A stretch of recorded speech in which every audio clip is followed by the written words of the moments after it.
toute jeune, j'ai eu le goût pour la compréhension des choses, l'envie de tout savoir, tout comprendre et tout connaître. Et c'est donc naturellement que je me suis tournée vers des études scientifiques, un parcours scientifique avec un baccalauréat d'abord, puis un parcours universitaire en mathématiques, puis mathématiques appliquées.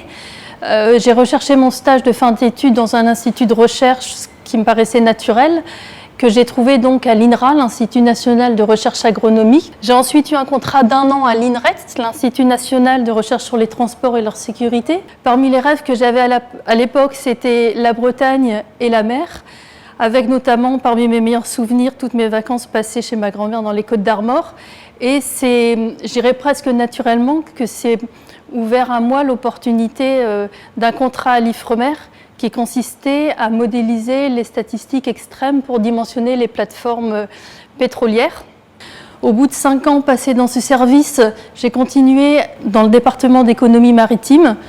Alors après 14 années à l'Ifremer, j'ai eu envie de me tourner et d'évoluer vers un métier plus tourné vers les relations humaines et aussi plus concret. C'est ce que j'ai fait en postulant à la direction des moyens et opérations navales au poste de chargé de programmation de la flotte.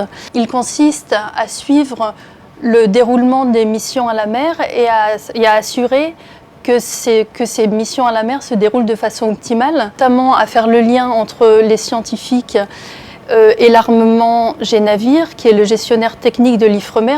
Je vais également être en charge de faire le lien avec la marine, dans les eaux françaises pour faire des demandes d'établissement d'information nautique, dans les eaux étrangères de faire des demandes de travaux.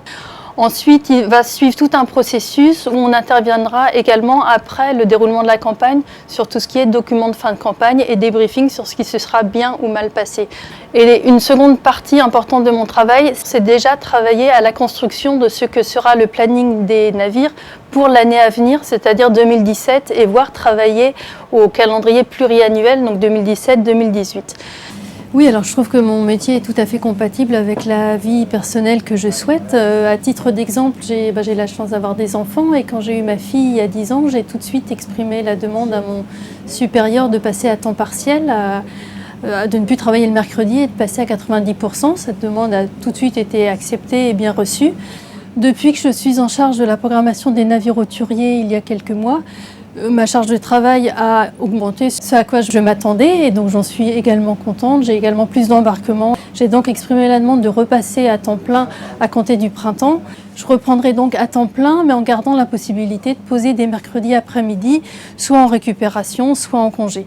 Une chance d'avoir pu adapter mon temps de travail aussi bien à ce que je souhaitais pour ma vie personnelle. Ce que je pense, c'est que la science a encore besoin de beaucoup de monde pour qu'on arrive à répondre à toutes les questions qui se posent encore et qu'on arrive à répondre et à expliquer toutes les choses, toutes les interrogations qu'on a encore à ce jour.